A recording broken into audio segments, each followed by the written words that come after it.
Hi, and welcome to the very first episode of Interview with a Greyhead. My name is Paul Walton, and I'm one of the co-founders of Two Saints. So, Interview with a Greyhead. Interview with a Greyhead is all about learning from the experts. I'm going to be having conversations over the next coming weeks with various experts who have been very successful in their career. They're very seasoned and they've got a lot of experience to share. The idea is you, the viewer, will watch the series and you might gain a nugget of information, a nugget of advice that you can take forward within your own career. Or it might just help you decide to take some action with your career.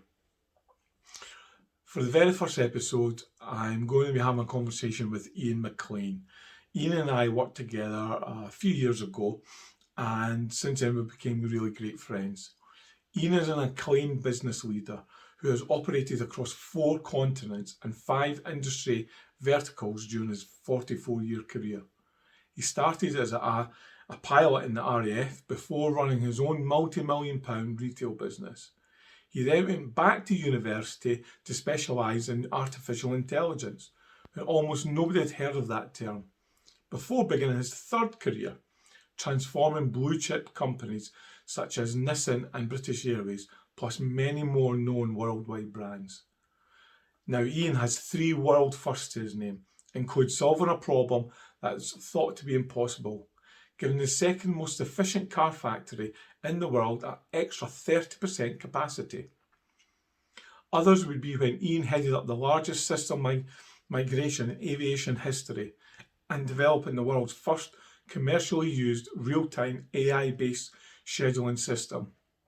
I hope you enjoy the conversation we have. I hope you get something out of it.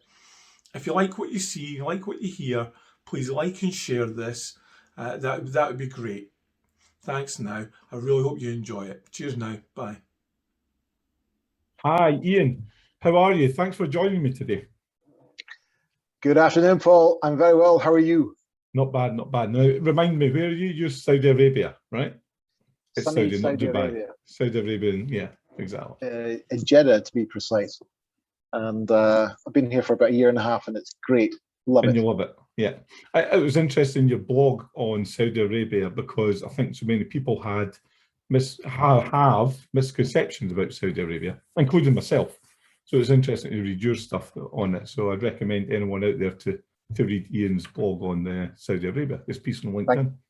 Thank you. Right, okay, so 10 questions, 10 answers. You're one of the Greyheads. We've known each other for a couple of years now. A few years, yes.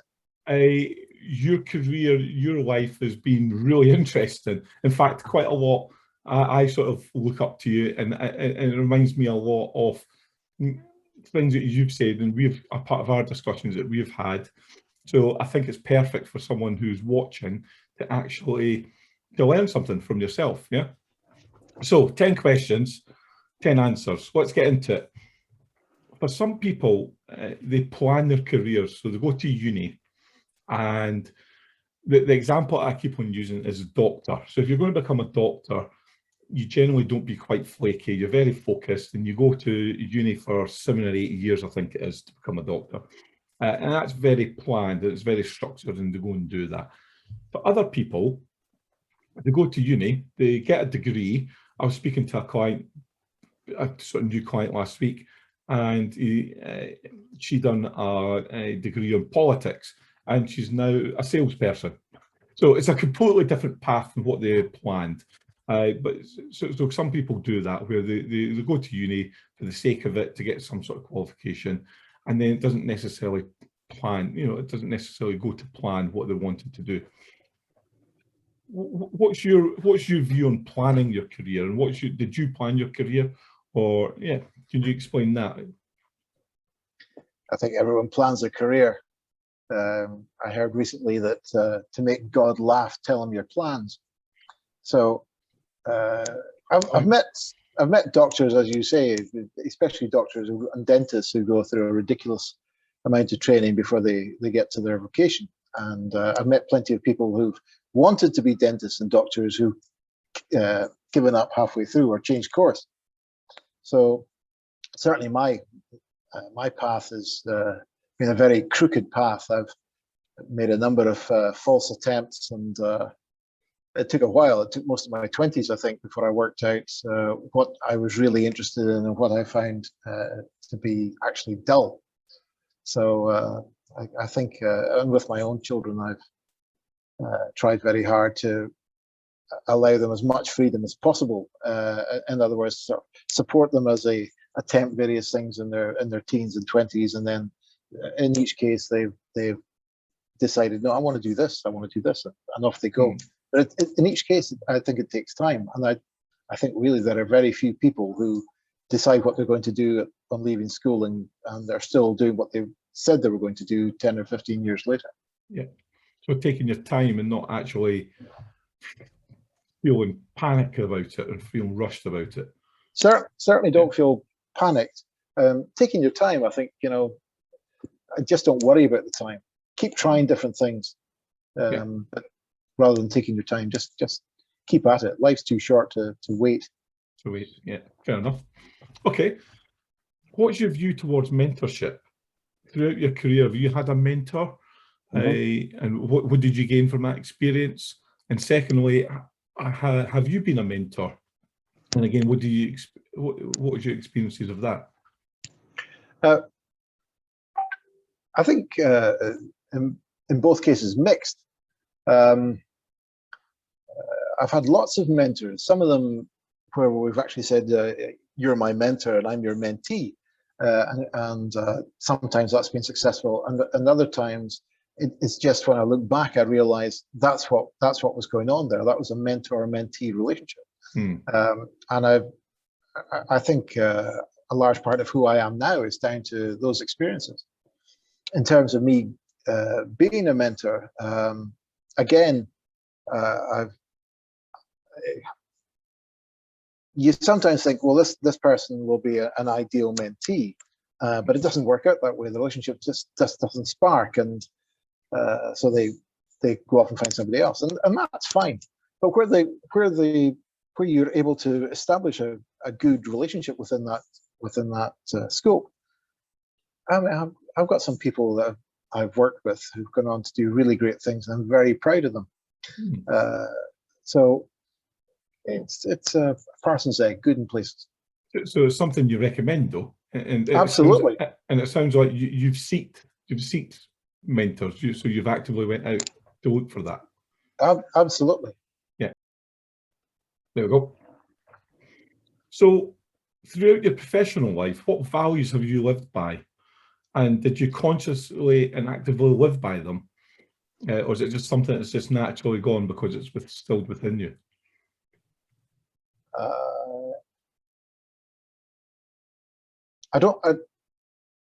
I think the latter. I have values. I think everyone's got their own set of values. And I probably unconsciously make decisions based on those values. What are my values? I'm pretty sure I'm no different from anybody else.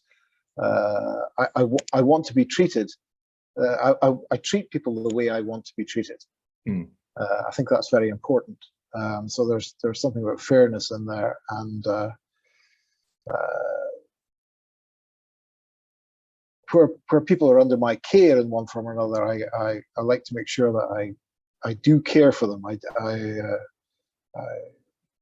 don't nurse them, but at the same time, I look after them. Look after them, yeah. Okay, and that's more of a subconscious thing rather than you having to do work with it. Because quite often I do work with people who have values, but they're not quite sure what they are. So we have to do a bit of work around working out what their values are. Yeah? So, but to you, they came naturally to you unconsciously, just as you went day to day. Yes, I think so. I think how you're brought up has got a lot to do with your values, and so I'm pretty sure that all of my values were in my mother and father. So I think that's where it comes from. In your career, we all have a style. So what's your personal brand? What's your style of how would you describe that? Brand. Well, I think most people would agree that I'm direct. I think my brand is to be direct and to be honest. And if you read through my LinkedIn profile, you'll see in the recommendations that there's an enormous number of people talk about the fact that I like to tell stories, not lies, but tell to engage people. I give examples, either storytelling, just that, and I think that's absolutely part of the brand. I think it's something that I grew up growing up. I grew up with that, and I think it's a very powerful way of getting people on board, and certainly people seem to remember it. And following on from that, then the next question is: how important do you think it is for someone to have a brand, to have a personal style and a personal to be conscious of how people experience you? It's essential. Is it? Yeah. Okay. Essential. If whether you're in a team or leading a team, people to trust you need to get a feeling for how you will react, not how you are reacting, but given something that's about to happen, how you're going to react to that. Because very often, even though you're in a team, you can be distant from each other. I mean, part of our team, for example, here are in America, and some of them are in the UK. So you can't be in day-to-day or minute-by-minute contact with them, and yet something will happen, and you need to have a good feeling for how they're going to react to that. And the branding is very much part of that. Okay, so it's essential in your view, people to think about themselves and how they're going to interact and how they're going to be perceived. How they're perceived by other people. Absolutely. How they're perceived by other people. Cool. What's the hardest time in your career, and what did you learn from that? And then, is there any thought or reflection in hindsight around it? Hardest time in my career. And please don't say working with me was your hardest time. It wasn't easy, Paul. Hardest time in my career was a company that I started up. I didn't start up, in fact. I bought a company from somebody else, and it turned out to be an enormous money pit, an enormous black hole, to be honest. And that eventually went south. And in buying it and in trying to keep it up, I was taking advice from people that, in retrospect, didn't know what they were talking about. Okay. And the lesson I took away from that was to be much more careful about who I surround myself with. And I think I've got it written on my LinkedIn at some point. The trick to success is to surround yourself with good people. And what good means in that context, spend a lot of time thinking about. Yeah. Okay. Anything else to add to that? No. that was quite a big thing. That is a big thing. That buying my own company used all of the money I had and then some. And then some. When that company went south, I was in my mid-30s with a young family, and we didn't have a house, we didn't have a car, we had nothing. I had to start again. We all had to start again. And the lessons you learn from these kinds of events are, is that it, you say? No, it's not. No, because what I was actually getting at is the point around you made of surround yourself with good people. So as you're going through something like that, the experience that you had, you didn't know that the people around you were not very good. Yeah, you learn it. Absolutely, you learn it. But is there anything that someone else watching this can actually think about and go, without having to go through that pain? Is there something? How do you make it better? How do you make it better without having to go through the pain to learn? That's a good question. That's a good question. I think you need to be in the same room. I think as we're trying to do here with the Zoom call, you and I have got a very good rapport. But the reason for that is because we've worked together in the past. We know each other really quite well. I think it's quite difficult to assess people online, and you gain a lot from being in the same room as somebody. And when you're in the same room, is that person looking you in the eye? Are they being honest? is there perspiration coming off their forehead, or their palms sweaty? Do they really know what they're talking about? Yeah, okay. You're looking for body language clues. You might research their history. You might find out what their friends are like, what their colleagues are like, and get a real sense for what this person is like before you take them on board. Yeah. And a lot of people take people on board not realizing the level of responsibility you're handing across to that person. Mm. And if they actually stop and think about it, it's massive sometimes, absolutely massive. Your entire career is based on trusting somebody who's off representing you in another country, and you've really got to take care of who these people are. Who these people are, yeah, fine. So following on from that then, about people, is networking. How important is networking to you, and what's your approach?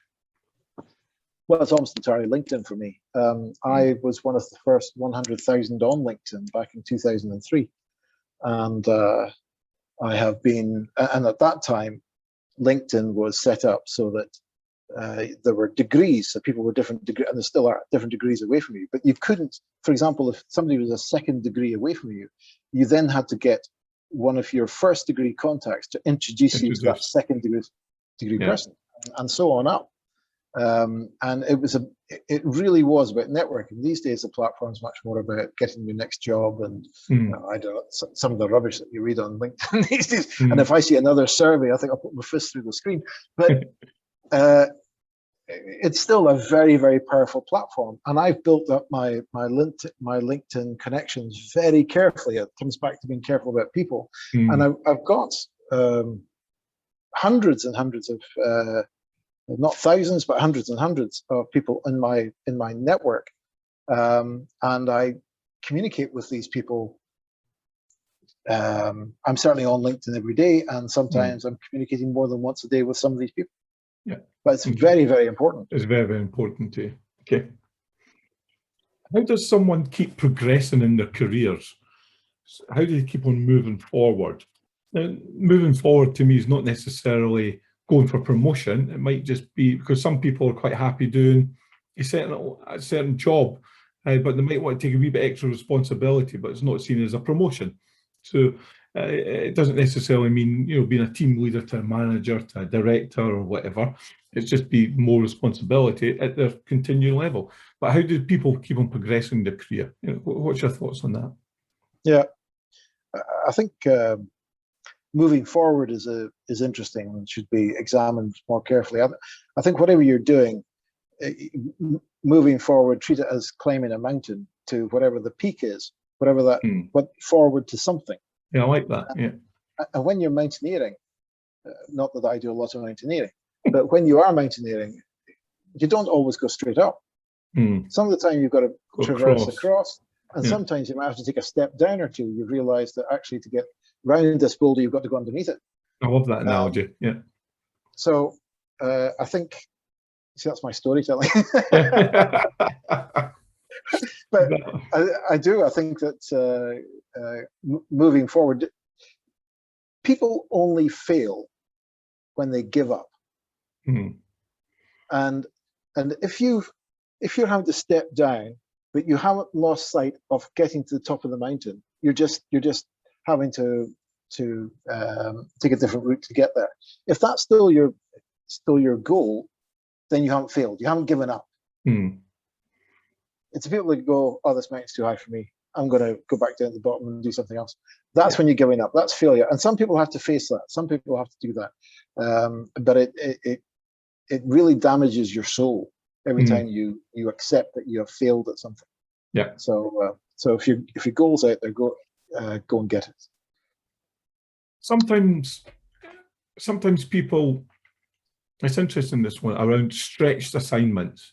So maybe they've been pigeonholed within a company and doing something, and they put their hands up and say, I'll do that. I'll do this project. I'll do this. There's pros and cons in that. And I'm just curious to hear your thoughts about it. And the idea around someone doing that is to show that they've got different skills and different capabilities that you maybe never thought of as a leader or as a manager or as a leader, but someone wants to show their capabilities out to you. What's your thoughts around people taking stretched assignments? I don't think like this. So, I mean, I'm 61 years old, and I 70 years and 10. So I'm in my last decade. I've got less than 15% of my entire lifespan left to live. Yeah. So every single day and every single hour is more and more precious to me than, let's say, when I was in my mid-20s. Yeah. Why on earth would I get up every day and do the same thing? So it's not about other people to me. Stretch yourself for yourself. Yeah. Don't do things. If you know how to do something else. Always. It's because 70 years or 80 years or even 100 years, it's not a long time. No. So, where we're saying, should I stretch myself on an assignment? No, you should stretch yourself every single day. And if you get to bed at night and you're thinking, oh, that was a boring day, well, you're not stretching yourself. You're not and you've really, you've wasted something very precious. Yeah. You might not get tomorrow. So stretch yourself. No, great point. So the last one I've got for this is in your career, what's your advice for people who's watching around what are the gotchas? What are the things people should just not do? Is there anything that your thoughts on that? I think I forgive everything for enthusiasm. I find people have just got too much on their plate. They've taken on too much. And that's because they're enthusiastic, and I love that. And I've just talked about stretching, and maybe they've stretched themselves to the point where they can't cope. That's fine too. The gotcha is when they don't ask for help. Yeah, okay. And so they've taken on too much, and they're keeping it quiet, they're keeping it to themselves, and they can't sleep at night, and the problem's getting bigger and bigger, and your team, your organization, whatever it might be, it's suddenly got a risk that they didn't even know about. They don't know about it until that person crumbles. Yeah, it's a good point. I mean, I call it raising the red flag. I like to say to people, I'm raising the red flag here where I need help or there's an issue that I should raise. Okay, that's fine. That's great. That's 10 questions, 10 answers. So that's brilliant. Thank you very much, Iain. That was very quick. Yeah, but thank you very much. And we'll speak later. Cheers. Paul, before you go, yeah, I learned some of that stuff from you. It was a real pleasure working with you. Oh, thank you very much. You're welcome. No, thank you. Cheers, Iain. Take care. Hi. So before you go, thanks very much for watching the video. I truly hope that you enjoyed it and you got that nugget of information for you to take forward within your career. If you like what you've seen, please like and share it because it really does help. In the intro video, I talked about taking action. Well, at Two Saints, we offer a career coaching program. The program is designed to help individuals truly learn about themselves, truly have a deeper understanding of their strengths and their weaknesses. It will allow you to make the right goals for you to take forward into your career, to allow you to get that job that you've always wanted, seek that higher salary that you've quite truly deserve. If you think career coaching is something that you'd like to learn more about, follow the link that's on the page, sign up to our webinar, which we run on a Tuesday and a Thursday, which gives you a good overview of the program and why career coaching is good for you. Cheers now. Bye.